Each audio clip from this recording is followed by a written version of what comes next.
ನಿಲ್ಸು ದಾರುಕ. ಪ್ರಭು, ನೋಡಿದ್ರೆ ಈ ಅನರ್ಥ ಯಾವ ಭಯ ಆಯ್ತೋ ಅದೇ ಆಗ್ತಿದೆ. ತಡೀರಿ ಪ್ರಭು, ಇವಳನ್ನ ತಡೀರಿ. ಈಗ ದಾರುಕಾನ ತಡೆಯೋದು ನಮ್ಮ ಅಧಿಕಾರದಲ್ಲಿ ಇಲ್ಲ ದೇವರಾಜ.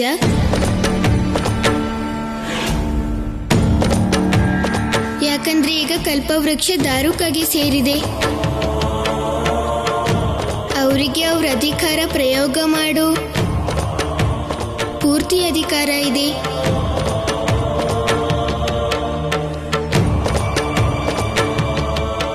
ಆಶಿಸ್ತೀನಿ ಈಗ ನಿಮ್ಗೆ ಅರ್ಥ ಆಗಿರ್ಬೇಕಲ್ವಾ ಇಂದ್ರದೇವ?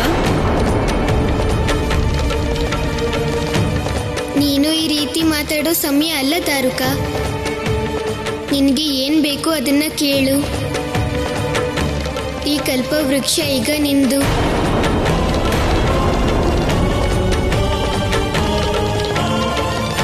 ಇನ್ನು ಏನ್ ಕೇಳಲಿ ಪ್ರಭು? ನಿನ್ನ ಹತ್ರ ಏನ್ ಕೇಳಲಿ ಕಲ್ಪವೃಕ್ಷ? ಹಾ, ಹಣ ಕೇಳ್ತೀನಿ. ಇಲ್ಲ, ಹಣಕ್ಕೆ ಮಿತಿ ಇರತ್ತೆ. ನನಗೆ ಅಪಾರವಾದ ಹಣ ಬೇಕು. ಆ ಅಪಾರವಾದ ಹಣಕ್ಕೋಸ್ಕರ ನಾನು ಇದನ್ ಕೇಳೋದೇ ಒಳ್ಳೇದು. ನಾನು ಏನೆಲ್ಲ ಮುಟ್ತೀನೋ ಅದೆಲ್ಲ ಬಂಗಾರ ಆಗ್ಬೇಕು. ಕಲ್ಪವೃಕ್ಷ, ನಾನು ಏನನ್ನೆಲ್ಲ ಮುಟ್ತೀನೋ ಅದೆಲ್ಲ ಬಂಗಾರ ಆಗಿ ಬದಲಾಗ್ಲಿ.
ಇದೇನಾಗ್ತಾ ಇದೆ ಪ್ರಭು? ನನ್ನ ಕೈಗಳು ಬಂಗಾರ ಆಗಿ ಯಾಕೆ ಬದಲಾಗ್ತಾ ಇದೆ?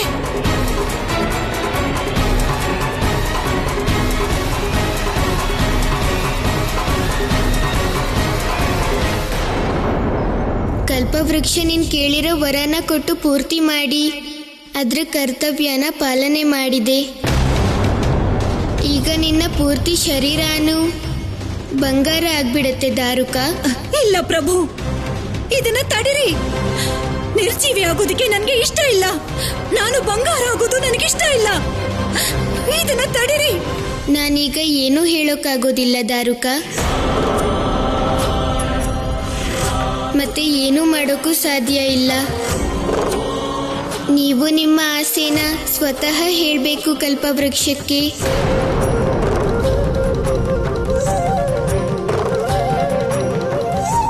ಬಂಗಾರ ಆಗೋ ಈ ಪ್ರಕ್ರಿಯೆಯಿಂದ ಅದೇ ನಿಮ್ಗೆ ಮುಕ್ತಿ ಕೊಡೋಕ್ ಸಾಧ್ಯ. ಕಲ್ಪವೃಕ್ಷ, ನನಗೆ ಈ ವರದಾನದಿಂದ ಮುಕ್ತಿ ಕೊಡು, ಮತ್ತೆ ನಿನ್ನಿಂದನೂ ಕೂಡ. ನನಗೆ ನಿನ್ನಿಂದ ಏನೂ ಬೇಡ, ನಿನ್ನ ಅವಶ್ಯಕತೆನೂ ಬೇಡ.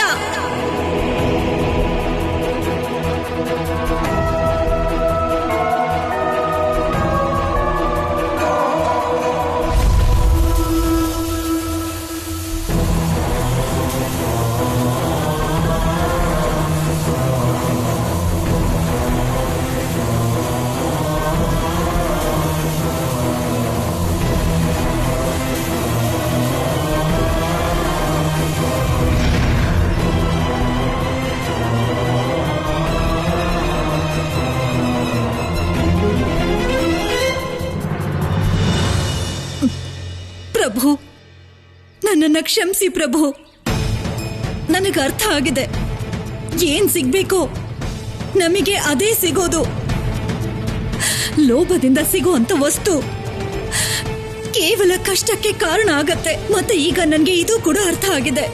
ದೇವಿ ಪಾರ್ವತಿಯ ವರದಾನನೇ ನನ್ನ ಜೀವನದಲ್ಲಿ ಎಲ್ಲ ಸುಖ ಶಾಂತಿಗೆ ಮೂಲ.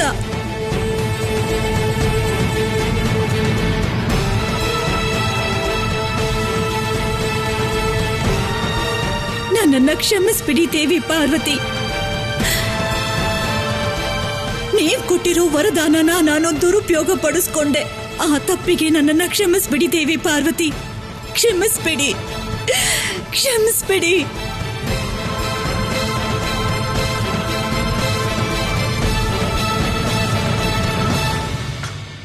ದೇವರಾಜ, ನಾನು ಹೇಳಿದ್ನಲ್ಲ, ಈ ಕಲ್ಪವೃಕ್ಷ ದೇವತೆಗಳ ಭಾಗ್ಯದಲ್ಲಿದ್ರೆ ನಾನು ಇಲ್ಲಿ ತಂದ್ರೂ ಕೂಡ ಸ್ವರ್ಗಕ್ಕೆ ಮತ್ತೆ ಬರುತ್ತೆ ಅಂತ.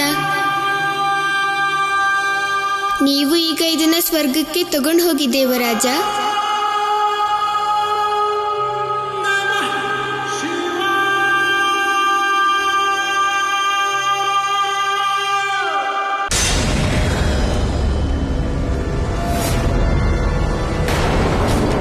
ಇದೇನ್ ಮಾಡ್ತಿದ್ದಾಳೆ ಈ ಮೂರ್ಖ ದಾರುಕ?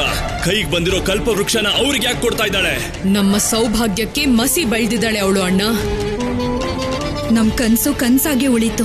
ನಿಮ್ಮ ಕನಸು ನನಸಾಗುತ್ತೆ ಅಮ್ಮ. ಮತ್ತದನ್ನ ನನ್ಸು ಮಾಡ್ತಾನೆ ನಿಮ್ಮ ಮಗ ತಾರಕ. ನನ್ ಕನ್ಸು ನನ್ಸಾಗೋಕೆ ಕಲ್ಪವೃಕ್ಷ ಇಲ್ಲಿರೋದು ಅಗತ್ಯ ಆಗಿತ್ತು ತಾರಕ. ಆದ್ರೆ ಅದು ಹೋಗ್ತಿದೆ. ಅದೆಲ್ಲೂ ಹೋಗಲ್ಲ ಅಮ್ಮ. ನಾನು ಆ ಇಂದ್ರನಿಗೆ ಕಲ್ಪವೃಕ್ಷನ ಮುಟ್ಟೋದಕ್ಕೆ ಬಿಡೋದಿಲ್ಲ. ನಾನು ಸಿದ್ಧ ಮಾಡಿರೋ ಚಕ್ರವ್ಯೂಹದಲ್ಲಿ ಸ್ಥಾಪನೆ ಮಾಡ್ತೀನಿ ಆ ಕಲ್ಪವೃಕ್ಷನ.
ದಾರುಕ ಕಲ್ಪವೃಕ್ಷಕ್ಕೆ ಹೆದರಿರ್ಬೋದು ಬಾಲಶಿವ,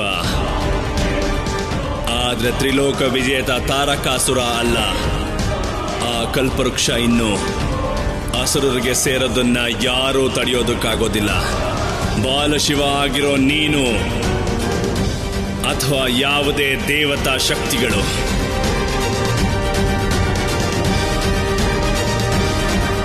ಗೆಳತಿ, ನೀವೀಗ ಮನೆಗೆ ಹೋಗಿ. ನಾನು ನಿಮ್ಮ ಮಹಾದೇವನ ಹುಡ್ಕಕ್ ಹೋಗ್ತೀನಿ.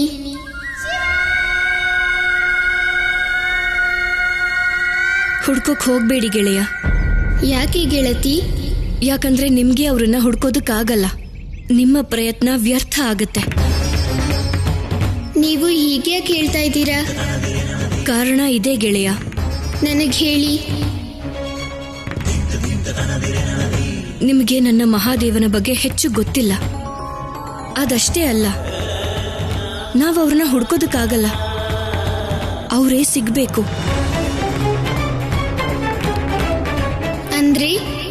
ಅಂದ್ರೆ ಅವ್ರ ಮನಸ್ಸಿಗನ್ನಿಸ್ದಾಗ ಅವರೇ ಸ್ವಯಂ ಎದುರಿಗೆ ಬರ್ತಾರೆ. ಆದ್ರೆ ನೀವು ಅವ್ರನ್ನ ಹುಡುಕ್ತಾ ಇದ್ರಿ ಸತಿ ರೂಪದಲ್ಲಿ. ಮತ್ತೆ ನಾನ್ಯಾಕೆ ಅವ್ರನ್ನ ಹುಡುಕ್ಬಾರ್ದು?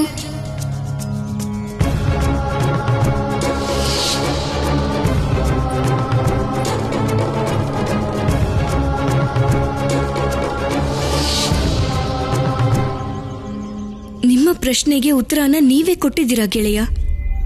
ಅದೇ ಸತ್ಯ. ಯಾರಾದ್ರೂ ಅವ್ರನ್ನ ಹುಡುಕಿ ಕರ್ಕೊಂಡ್ ಬರೋದಕ್ಕಾದ್ರೆ ಅದು ನನ್ನಿಂದ ಮಾತ್ರ.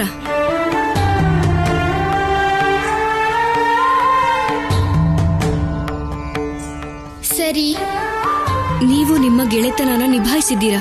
ದಾರುಕಾಯಿಂದ ನನ್ನನ್ನ ಕಾಪಾಡೋದಕ್ಕೆ ನೀವಿಷ್ಟೆಲ್ಲ ಮಾಡಿದ್ರಿ. ನನಗಿದೇ ಬೇಕಾದಷ್ಟಾಯ್ತು. ಧನ್ಯವಾದ ಗೆಳೆಯ. ಬನ್ನಿ, ನಾವೀಗ ಹೊರಡೋಣ. ನಿಮ್ಮಮ್ಮ ಚಿಂತೆ ಮಾಡ್ತಿರ್ತಾರೆ.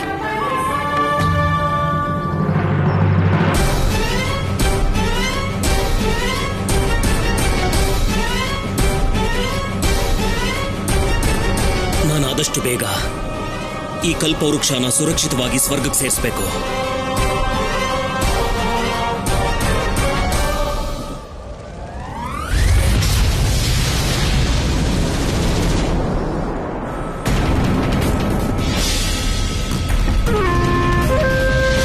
ಅಂದ್ರೆ ತಾರಕಾಸುರ ಕಲ್ಪವೃಕ್ಷನ ಪಡ್ಕೊಳ್ಳೋ ಪ್ರಯತ್ನ ಪ್ರಾರಂಭ ಮಾಡಿದ್ದಾನೆ. ನಾನು ಅವನಿಂದ ಪಾರಾಗಿ ಬೇಗ ಸ್ವರ್ಗ ತಲುಪಲೇಬೇಕು.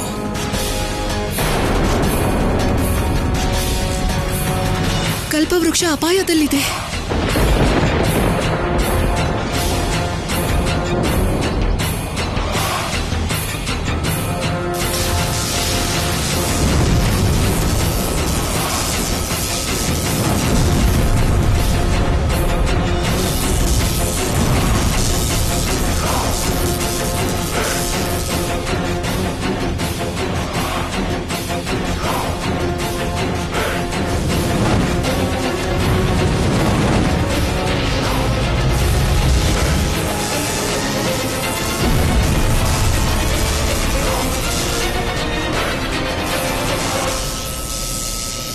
ಬಾ, ಸ್ವಲ್ಪ ಸಮಯದಲ್ಲಿ ನಿನ್ನ ಸಮತೋಲನ ನಾಶ ಆಗುತ್ತೆ ಇಂದ್ರ.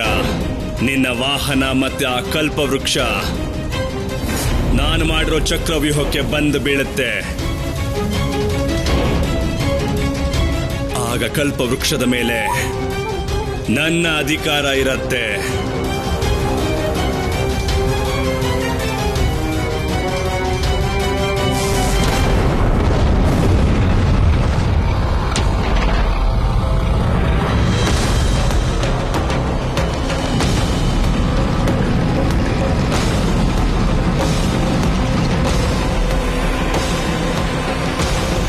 ಈಗ ಕಲ್ಪವೃಕ್ಷನ ನನ್ನ ಚಕ್ರವ್ಯೂಹದೊಳಗೆ ಬೀಳೋದನ್ನ ಯಾರು ತಡೆಯೋಲ್ಲ, ಯಾರು ತಡೆಯಲ್ಲ. ನಾನು ಗೆದ್ಬಿಟ್ಟೆ, ನಾನು ಗೆದ್ಬಿಟ್ಟೆ.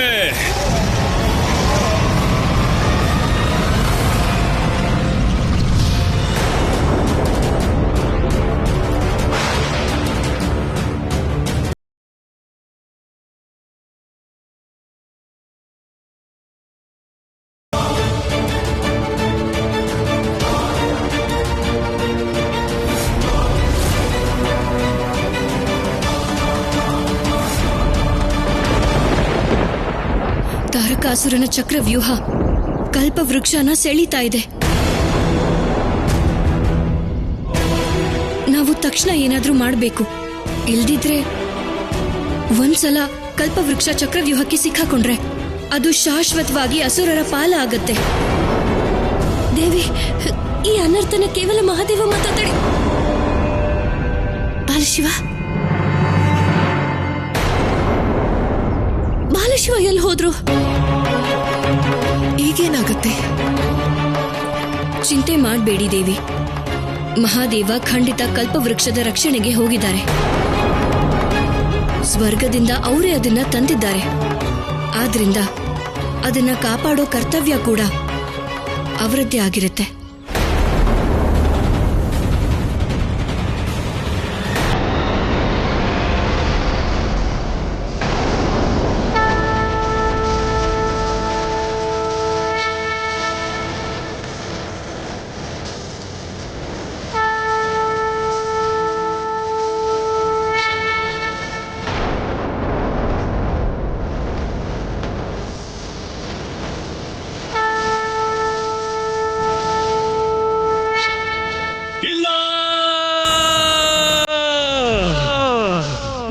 ಮಾಡಬಾರ್ದಿತ್ತು ಬಾಲಶಿವ, ನೀನ್ ಹೀಗ್ ಮಾಡಬಾರ್ದಿತ್ತು.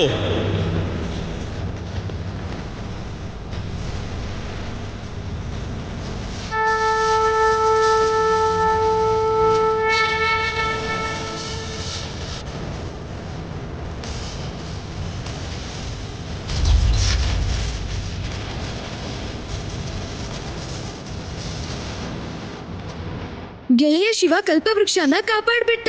ಇನ್ಯಾವ ಅಪಾಯನೂ ಇಲ್ಲ.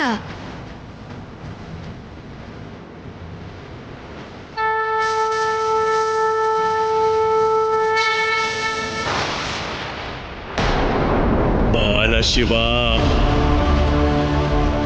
ಈ ಕಲ್ಪವೃಕ್ಷ ಅಸುರರಿಗೆ ಸಿಗದೆ ಹೋದ್ರೆ ನಾನದನ್ನ ಯಾರಿಗೂ ಸಿಗೋದಕ್ ಬಿಡೋದೇ ಇಲ್ಲ. ನಾಶ ಮಾಡ್ಬಿಡ್ತೀನಿ ಅದನ್ನ.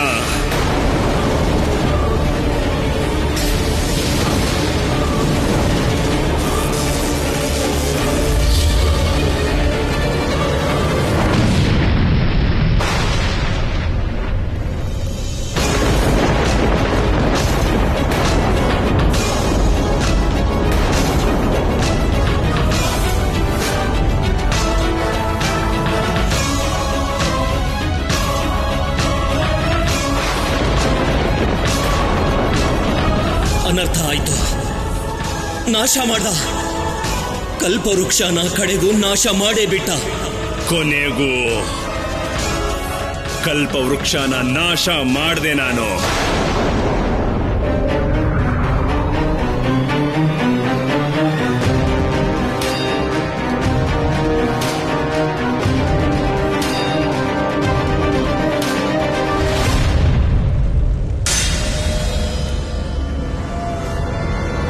ಇದೇನು? ಅಗ್ನಿ ಜ್ವಾಲೆ ಪ್ರಹಾರದಿಂದ ಕಲ್ಪವೃಕ್ಷ ಸುಟ್ಟೋಗಿದೆ.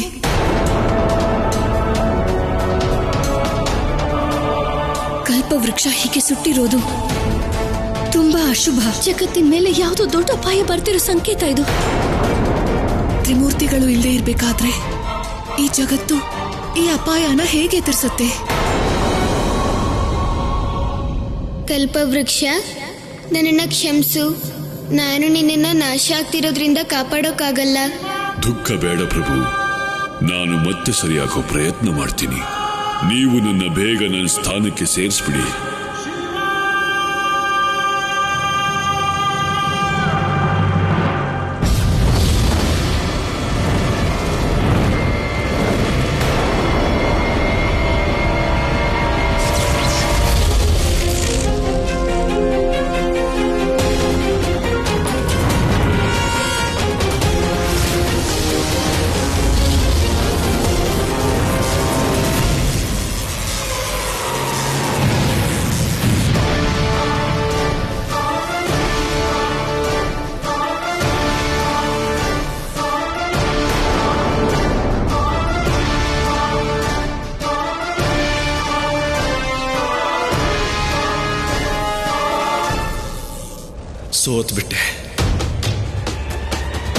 ಸೋತ್ಬಿಟ್ಟೆ. ಆದ್ರೆ ಈ ಬಾರಿ ಇಂಥ ದೊಡ್ಡ ಸೋಲು ಪ್ರತೀಕಾರದ ಜ್ವಾಲೆನ ಹಚ್ಚಿದೆ ಬಾಲಶಿವ. ಇದರ ಬೆಂಕಿ ಉರಿತಾನೆ ಇರುತ್ತೆ. ಮತ್ತೆ ಯಾವುದೇ ಶಕ್ತಿ ನಿನ್ನ ಕಾಪಾಡೋದಕ್ಕಾಗೋದಿಲ್ಲ. ಸ್ವತಃ ನಿನ್ನ ಶಕ್ತಿ ಕೂಡ, ಹಾಗೆ ನಿನ್ನ ಗೆಳತಿ ಆದಿಶಕ್ತಿ ಪಾರ್ವತಿ ಶಕ್ತಿ ಕೂಡ, ಯಾವ ಶಕ್ತಿನೂ ಕಾಪಾಡೋಕ್ಕಾಗಲ್ಲ ನಿನ್ನ. ಕಲ್ಪವೃಕ್ಷ, ನೀನು ನಿನ್ನ ಸ್ಥಾನದಲ್ಲಿ ಸ್ಥಾಪನೆಯಾಗು.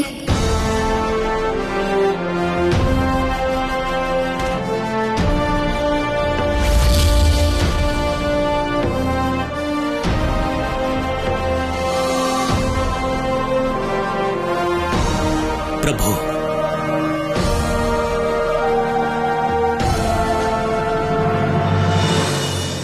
ಕಲ್ಪವೃಕ್ಷನ ಮತ್ತೆ ಸ್ವರ್ಗಲೋಕಕ್ಕೆ ತಂದಿದ್ದಕ್ಕೆ ಬಹಳ ಬಹಳ ಧನ್ಯವಾದಗಳು. ಕರ್ತವ್ಯದ ಜ್ಞಾನ ಮತ್ತೆ ಆ ಕರ್ತವ್ಯನ ಸರಿಯಾಗಿ ನಿರ್ವಹಿಸೋದೇ ಜಗತ್ತಲ್ಲಿ ಸದಾ ಸುಖ ಮತ್ತೆ ಸುವ್ಯವಸ್ಥೆಗೆ ಬೇಕಾಗಿರೋ ಮಂತ್ರ ದೇವರಾಜ. ಕಲ್ಪವೃಕ್ಷನ ನಾನು ಕರ್ಕೊಂಡು ಹೋದೆ, ಹಾಗಾಗಿ ಅದನ್ನ ಸರಿಯಾದ ಸ್ಥಾನಕ್ಕೆ ಸೇರಿಸೋದು ನನ್ನ ಕರ್ತವ್ಯ ಆಗಿತ್ತು. ಅದರ ಪಾಲನೆ ಮಾಡಿದ್ದೀನಿ ನಾನು ದೇವರಾಜ. ಈಗ ಅನುಮತಿ ಕೊಡಿ.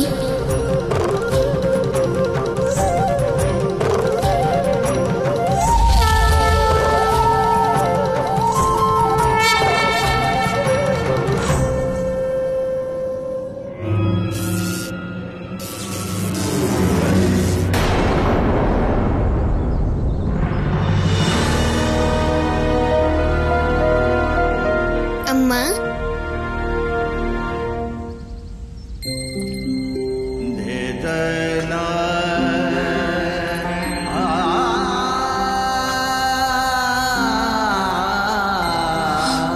ಶಿವ,